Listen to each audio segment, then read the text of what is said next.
Very good morning, children. In the previous class, I had completed chapter 7, that was the necklace from your supplementary reader book, and it was quite an interesting chapter. Hope so, you all went through it.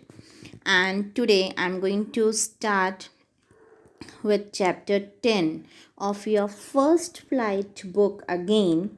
Okay, I'm switching over to another book again, that is the first flight book of that lesson 10. The name is The Sermon at Benares by Betty Renshaw. Okay, The Sermon at Benares. So let me introduce a little bit about it. Written by Betty Renshaw, it covers the journey of Gautam Buddha from his princely life to becoming a saint. Okay, as before this also you might have gone through about Gautam Buddha's life in some or the other book. I hope so you studied in moral science book, if I remember. Okay, so if not, then let's again go through the life of Gautam Buddha and come to know about his journey from the princely life, royal life, to becoming a saint.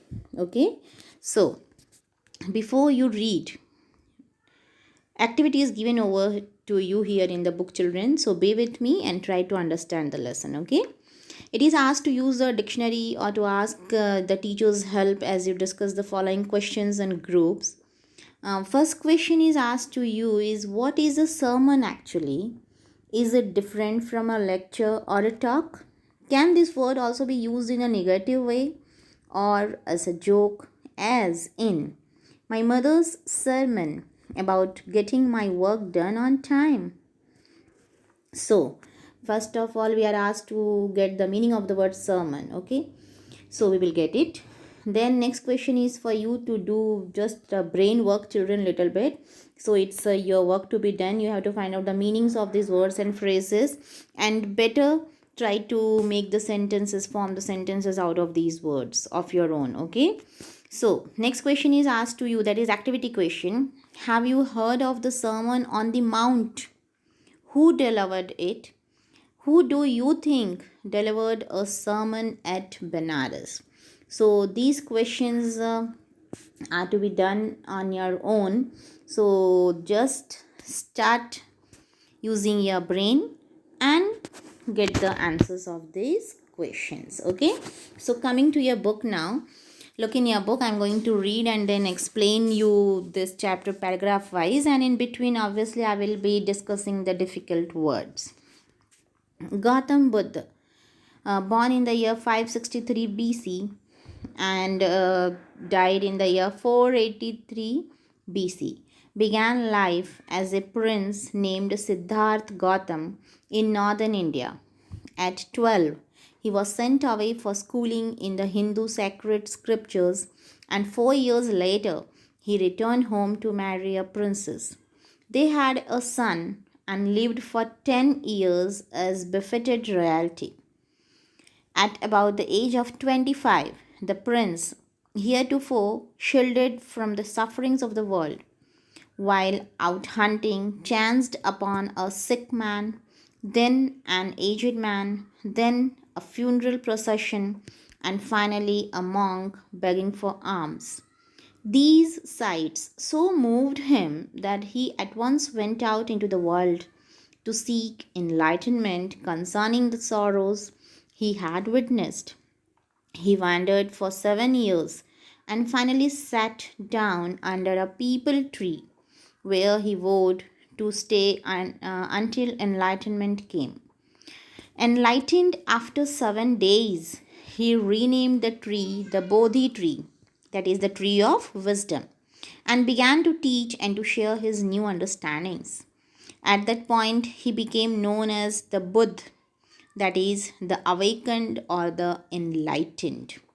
The Buddha preached his first sermon at the city of Benares, most holy of the dipping places on the river Ganges. That sermon has been preserved and is given here. It reflects the Buddha's wisdom about one inscrutable kind of suffering. So, what we came to know about Gautam Buddha's life over here, isn't it? So, this chapter starts with the description of Gautam, that is about the Buddha's birth and life in the royal family, and how he got his name Siddhartha and all. So, Gautam Buddha, he was born in 563 BC. BC, you know, the meaning is before Christ, isn't it?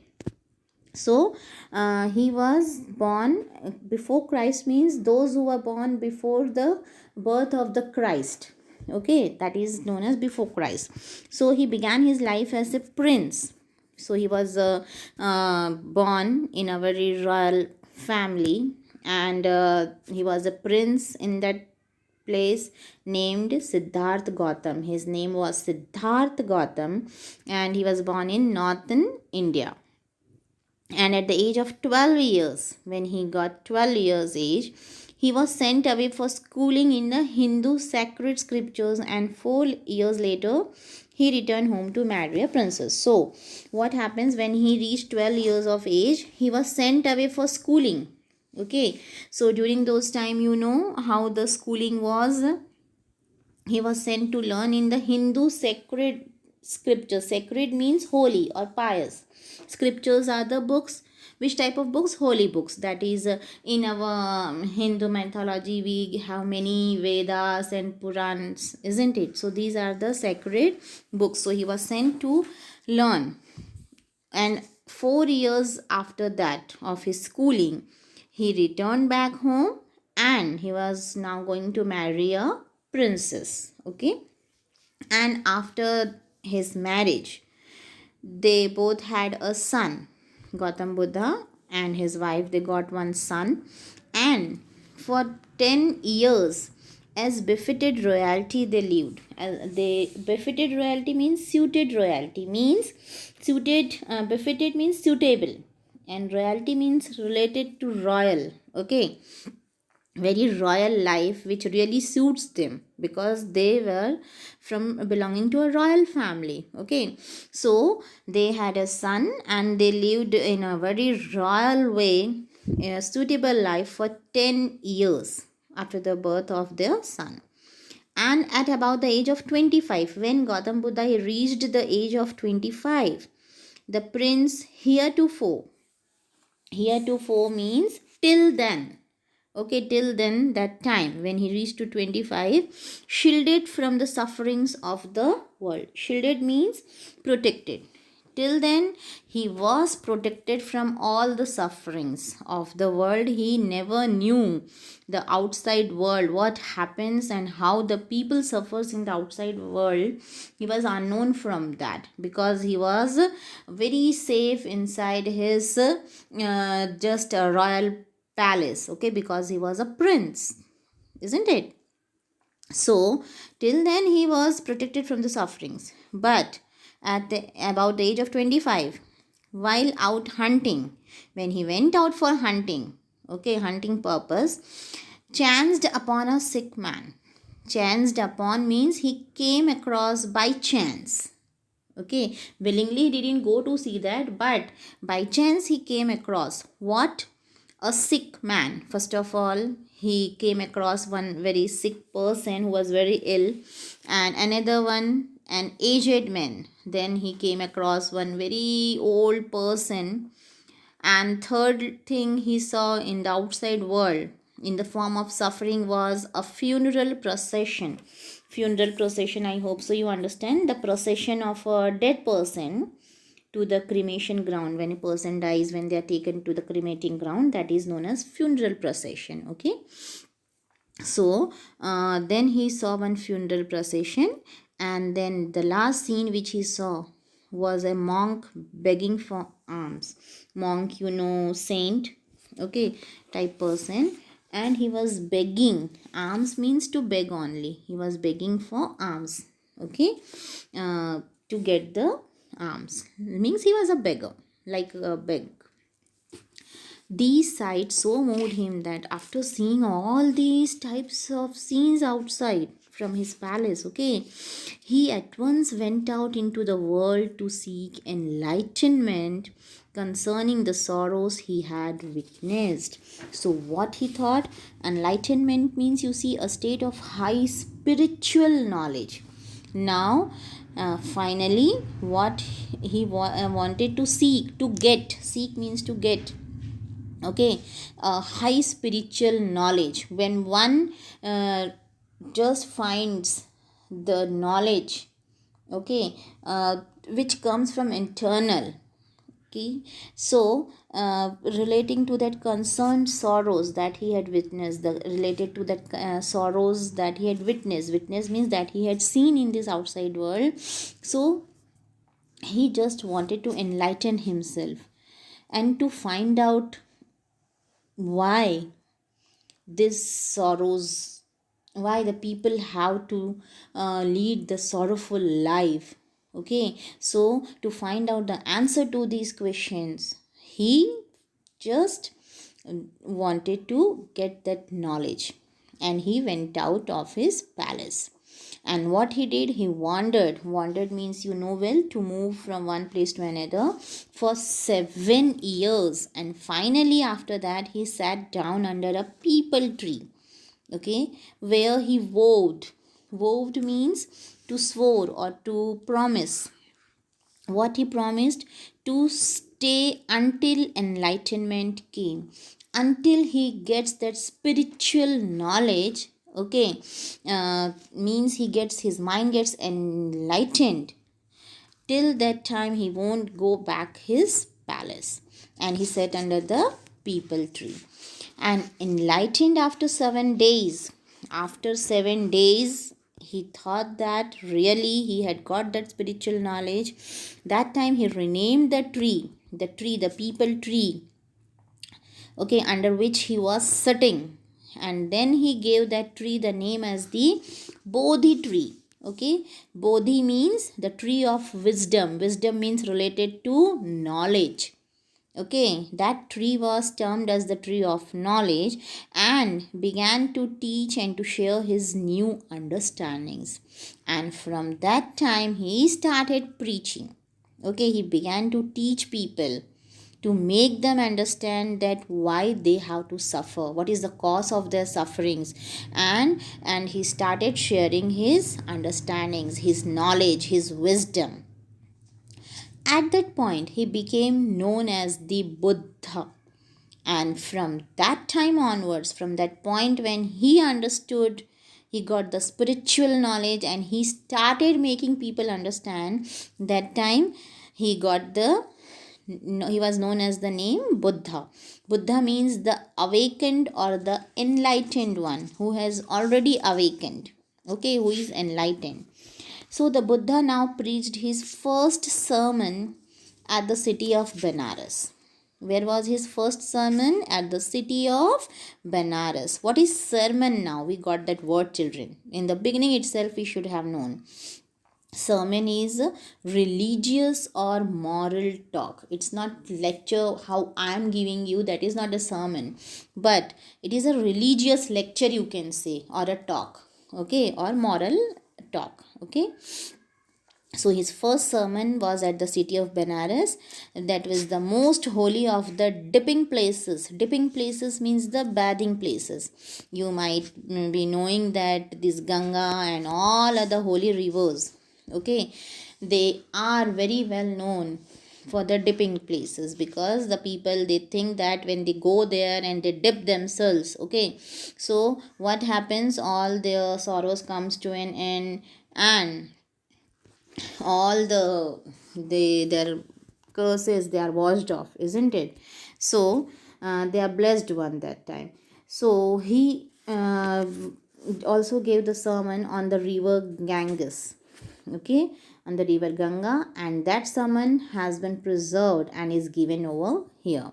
So that sermon means that religious talk which he had given to the people was firstly done on the bank of the river Ganga, and it reflects the Buddha's wisdom about one inscrutable kind of suffering. What is inscrutable? You can see over there, something which cannot be understood.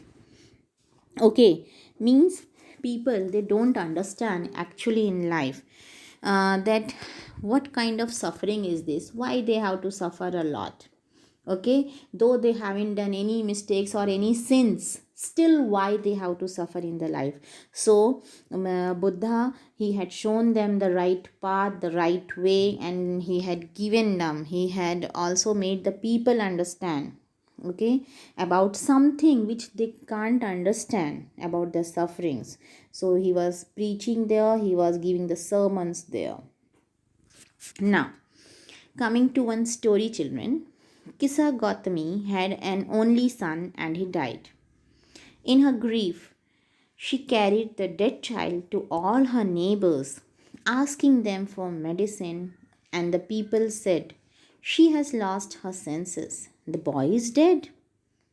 At length, Kisa Gautami met a man who replied to her request, "I cannot give the medicine for thy child, but I know a physician who can." So, what happens? Kisa Gautami is one of the character explained over here. So, she had an only son, okay, that lady, and that son also he died. And in her grief, when the only son died, means you can understand the situation of that mother. So she was very much sorrowful, in full of grief. She carried the dead body of her child to all her neighbors. She went to all her neighbors' house, okay, and asking them for medicine, and she was going on asking that she should get any medicine that can make her child alive, okay. And what the people used to say, that she has lost her senses, means this lady has gone mad. You see, carrying a dead child, she needs the medicines, okay. See, the boy is already dead. At length. At length means at last. Kisa Gautami met a man. She met one man who replied to her request when she was requesting the medicines. So that man replied that he can't provide her any medicines for that dead child. But he said he knows one physician, one doctor whom she can consult, okay, and he can give some medicine to her. And the girl said, "Pray tell me, sir, who is it?" And the man replied, "Go to Sakyamuni, the Buddha." Okay, so that lady, she asked Kisa Gautami, means really I am praying for that. Tell me soon, sir, who is that person to whom I should meet? And that man replied, "Go to Sakyamuni." Okay, that time he was that Gautam Buddha was named as Sakya Muni. Muni, you know, Rishi. Okay, so that is the Buddha. So Kisa Gautami repaired to the Buddha and cried, "Lord and Master, give me the medicine that will cure my boy." So Kisa Gautami repaired means here went to. Okay, she went to Buddha and she cried. She told in a very sorrowful voice, "Lord and Master, you are only now one savior for me, Lord. Master, please give me that medicine that will cure my child and that will give him life." The Buddha answered, "I want a handful of mustard seed." And when the girl in her joy promised to procure it, the Buddha added, "The mustard seed must be taken from a house where no one has lost a child, husband, parent, or friend." See, children, I hope so you understood. Now, when this lady Kisa Gautami, she asked Buddha to give the medicine. So Buddha agreed and said that, "No problem, I will do that. But what I need, there is one condition. I want a handful of mustard seeds, you know, na, that yellowish one. Huh, yeah. So handful of mustard seeds only I know." So this lady Kisa Gautami, she became so happy and she promised that she will get it soon. Procure means to obtain it soon. So what Buddha added in along with that, now that mustard seed must be taken from a house where no one has lost a child, neither her any husband or parent or friend. Means from that house you have to get the mustard seed, where no one had died till now, not a child or a husband or any of the parents or any friends or relatives. So you have to search that house where no one had died, and from that house you have to get the mustard seed. Okay, so let's end today here this chapter. I will continue it in the next class. Till then, goodbye children, and have a nice day.